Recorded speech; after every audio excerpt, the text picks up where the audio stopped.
Hello, so I'm quickly sitting down to do this video.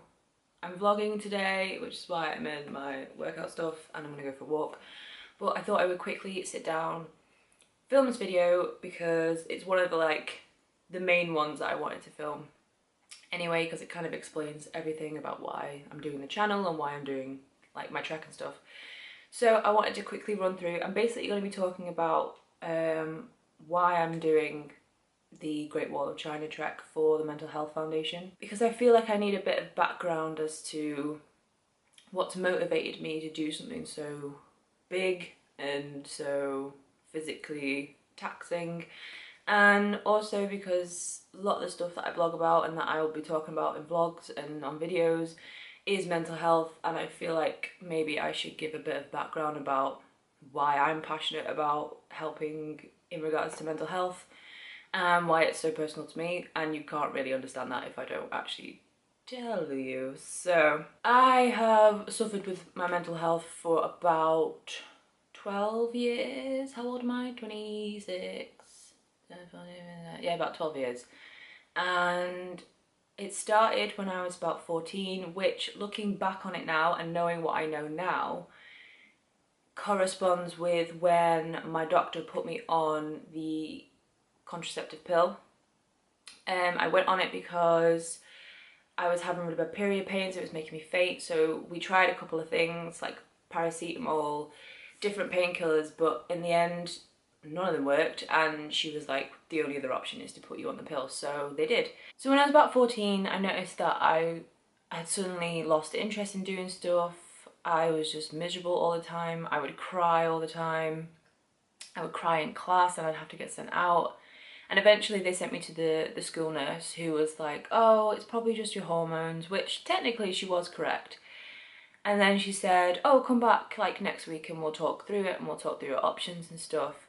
But it might be a case of we have to take you to your GP and you might have to go see a therapist and blah, blah, blah. So I was like, yeah, that's fine, because at that point I just wanted help. So I went back the next week and she wasn't there. And then I went back the next week, she wasn't there.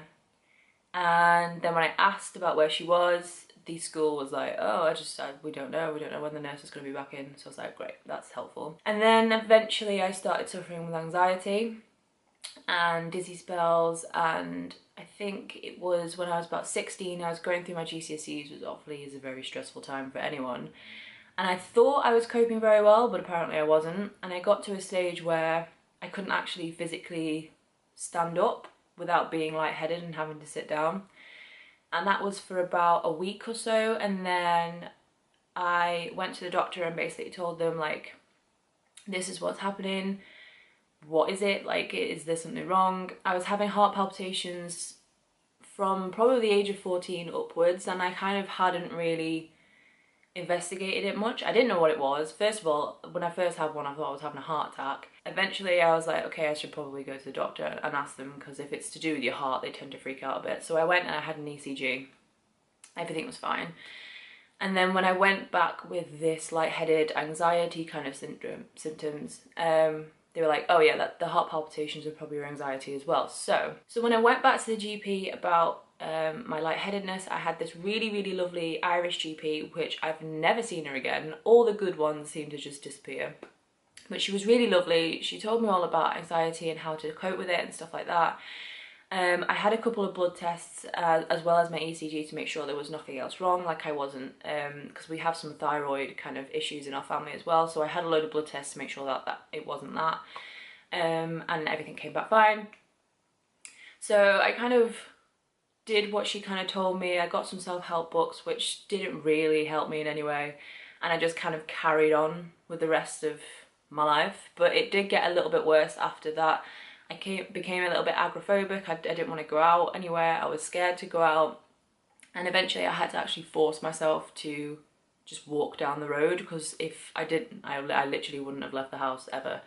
So a couple of my family members as well would force me to go out. They would like take me out for like lunch and stuff, and just basically CBT training, which is what that is. So you have to do what terrifies you, basically, and then eventually you're not scared of it, which it's very uncomfortable to do, but it does work. So from the age of 16 upwards, I kind of kind of just eased off, and I kind of got over it a little bit. But then I ended up going to university. First year of university I was fine. The second year it just all went to hell, and I kind of decided that I didn't want to go into the industry that I was getting a degree in.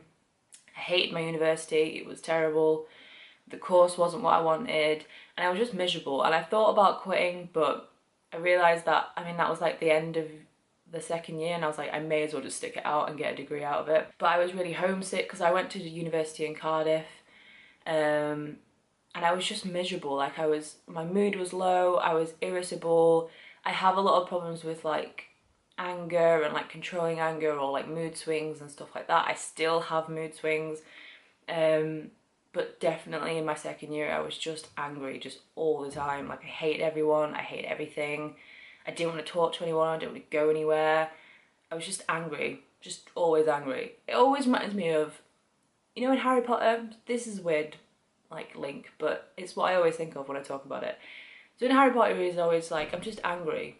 Like, I wake up angry, I'm always angry. That's how I felt. I was just angry at nothing. There wasn't even, sometimes wasn't even a specific thing. I was just always just fizzing about something. So, and then in my third year is when it got really, really bad.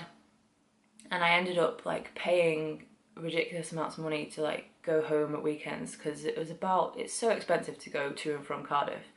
It's about 70 quid or something return to get from Cardiff to Manchester.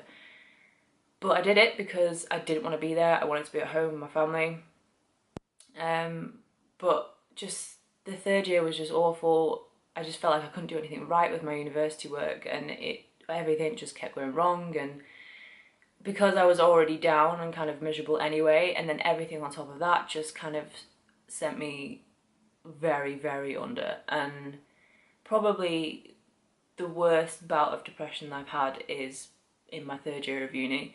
There was a couple of moments where I did contemplate suicide in university. I remember one night, there was a night where I was just like, I can't do it anymore, I'm done. And I was just in my room, just crying. And I just remember thinking, like, this is like the lowest point I've ever been. And at the time I lived with two people that I didn't really know very well, but also my best friend, Shannon, who was amazing. And I had a lot of anxiety as well as the depression, because they kind of go hand in hand. If you've got anxiety, you probably do know they go hand in hand. And I remember one night I was just like lying on the floor, because I was just like, I don't even have the energy to get up. Like, I just don't feel anything. It's weird, like, you always feel like depression, like you're sad and you cry all the time, but you have this kind of like, it feels like there is literally a hole in your stomach, and like you don't feel anything. Like, you don't really feel happy, you don't really feel sad, you just feel kind of numb and miserable. It's hard to explain. Like, yeah, just like you're not capable of feeling any emotion anymore. And that was how I felt. And I remember having a really bad panic attack or anxiety attack, and I was just shaking and I didn't know what to do. And I ended up getting my friend Shannon to come and sit in my room and just talk to me just about anything. I was like, just talk about anything, just take my mind off it, just like distract me from what's actually happening. And it did help, and I calmed down and I kind of just got on with it. But that was kind of the worst period that I had, but I got through it somehow. I even developed like a thing where, again, like the agoraphobia thing, where I didn't want to be outside, I didn't want to be like in crowds, I couldn't be in a shop. I tried to go in Topshop once, and I was just like stood in the middle of Topshop like, oh my god, what do I do? And then I ended up just like running out and like going home, and I was like, I'm not going to any shops ever again. And there was a couple of times where I had like tickets for parties or like events, or like I was supposed to go to like house parties and stuff, and I just couldn't bear the thought of being in a crowd. Like, it just terrified me. So yeah, I mean, that was the main part of like the third year of university, is when it kind of all came together and was just like, this is bad. And then I ended up going home, and I was like, right, I need to do something about it. I need someone to give me professional help, because I tried to get it through the whole of third year, because there was a couple of times where I'd be in lectures and I would literally suddenly I'd just be like, oh my God, why am I here? Or like, oh my God, I can't get out and I don't know what to do. Like, I'm literally trapped in this room. I wasn't trapped in the room. I could get up and go whenever I wanted. In fact, I didn't really even need to be there, but I would just have this sudden like panic of, why am I here? Like, I can't get out of this lecture and I'm trapped here. And it started to affect obviously my grades and like how I was doing in university. So I was like, okay, I need to actually get help. The queue for the counselling in university was so long that I was put on a waiting list the beginning of third year, and by the time I left, I'd still not made it to the top of the list. And they kind of gave you like sessions with this woman who wasn't technically a counsellor or a therapist, but she was like a halfway woman. And she was really, really helpful. She gave me a lot of tools and stuff that I could use. She introduced me to a lot of websites. She gave me some like printouts and stuff, techniques that I could use to try and help me get through lectures. She was suggesting stuff like filming the actual lectures on your phone or like recording, like voice recording it. Because she was like, if you are concentrating on keeping yourself calm, you're obviously not concentrating on what your lecturer is saying. So if you record it, then you can go back when you're kind of chilled out in your room and you can listen to it and you haven't missed anything from the lecture. So she really helped me. And then eventually when I moved back home after I'd graduated, I ended up going to my GP, again, seeing a GP who wasn't a permanent GP at my practice. He was a temporary GP, and he was the first doctor that ever turned around to me and said, have you ever thought about self-referral? Before that, I had never heard about self-referral. Nobody had ever told me about self-referral. None of my doctors had even kind of associated the fact that I was on this contraceptive pill and that could be the cause of my depression. None of them even made that link ever, which is something I still get angry about, because it should have been the first thing that they were kind of like, oh, you're on the contraceptive pill, maybe it's the hormones in the contraceptive pill that is having an effect on you. No one said that. In fact, when I had started taking the contraceptive pill when I was 14, I don't actually remember anyone telling me that depression was a side effect. I remember them saying like, you may be more promiscuous, which I wasn't because I was depressed. So promiscuity kind of didn't show up because I was too busy being miserable. But yeah, no one ever told me that that was a side effect of the pill. It wasn't until years later that I realised that it was an effect, and in fact what kind of was having that kind of major effect on me. But he was the first doctor to ever tell me about self-referral or how to do self-referral, or that even, because I lived in Warrington at the time, that Warrington had a therapy practice. I didn't even know that. Like, I had spent my entire life in this city and no one had ever told me that I could self-refer myself for counselling, ever. So, by the way, if you are depressed and you want to actually get proper help from the NHS, self-refer yourself. I think I'll put some links down below for like numbers and stuff. All you do is ring up, say you want to self-refer yourself, and then yeah, they'll ring you back. You'll do like a 45-minute assessment where they kind of judge whether you actually do need it or whether you could get it like help from somewhere else, like resources and stuff. And then you go and see a counsellor. They say it's like a 6-week waiting list. I've been for 2 different bouts of counselling now and I've never had to wait that long for it. So I think they just tell you that just in case it is actually like a waiting list for your area, but I don't know. So yeah, he told me about self-referral. I self-referred. I went to counselling. I think I did about 3 sessions. You're supposed to do 6. I'll explain why I only did 3 in a minute. So I did 3 sessions. You have like an introductory one where they kind of figure out what your issues are and what the best course of action is to help you. I went through CBT. At the time I was struggling with driving, like being in cars and stuff. I was having panic attacks with being in cars, and I was like, when I was driving down motorways and stuff, I would have a panic attack because I thought I couldn't like get off the motorway and I was stuck like driving. Don't know where else I would want to be when I'm driving, but I would just, in my head I was like, ah. She kind of helped me through that using CBT. I got over the driving thing. I ended up driving to Newquay like a couple of days later, which is like a 6-7 hour drive. Days, I mean months later, not days later. And I started with talk therapies with her. And then I was told well, you're always told when you go for these counselling sessions that if you don't show up or you don't tell them that you're going to miss a session, then they'll strike you off the list. My issue wasn't that I wasn't showing up. My issue was that my counsellor, for about 4 weeks, kept ringing up. There was always issues why she couldn't see me. One time I drove to the counselling place and they were like, oh, she's not in, did we not tell you? And I was like, no, you didn't. And I ended up having to go back on again.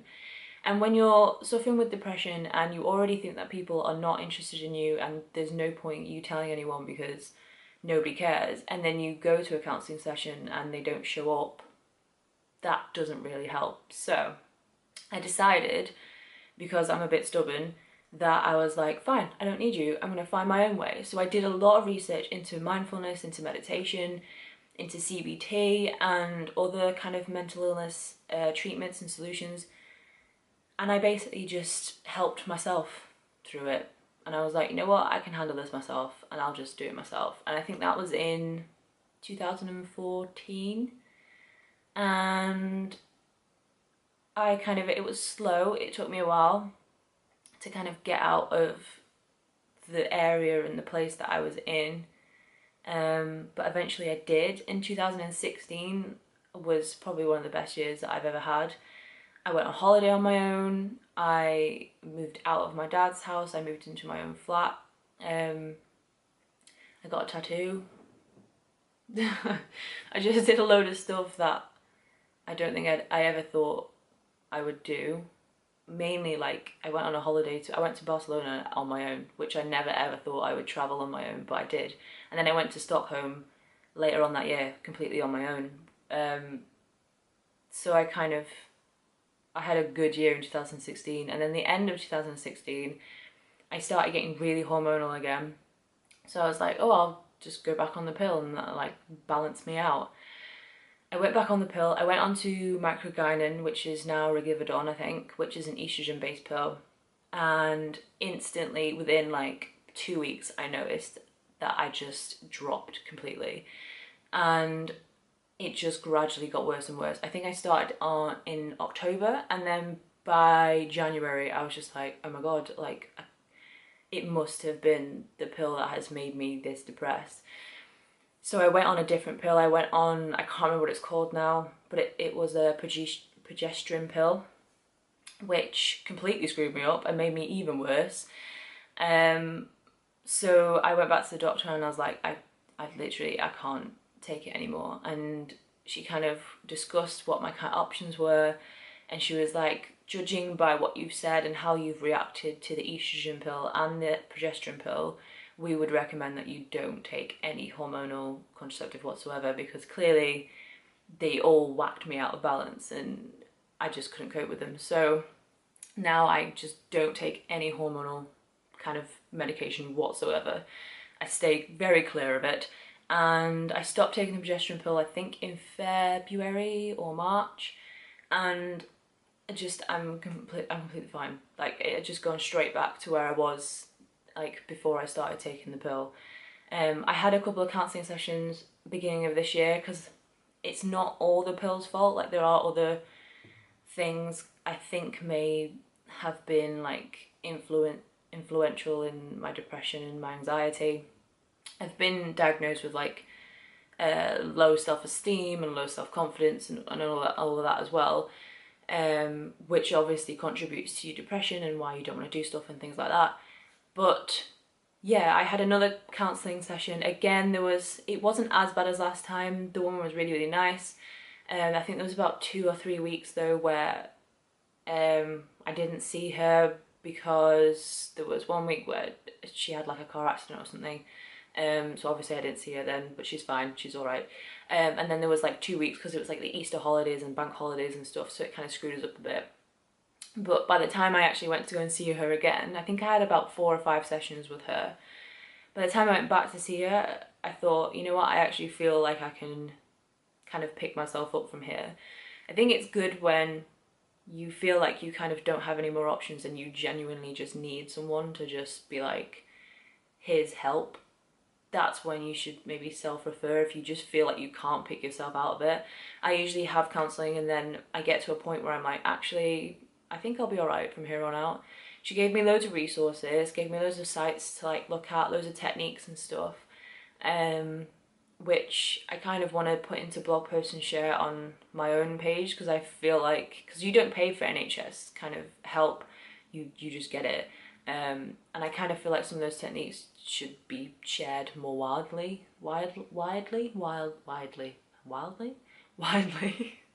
going to put some stuff on my blog just about techniques that have worked for me and different stuff that she's kind of told me. Things like challenging negative thoughts was really good. There was a couple of meditation techniques and stuff that she taught me, mindfulness techniques that she taught me. But I'll also put a couple of the sites that she recommended down below.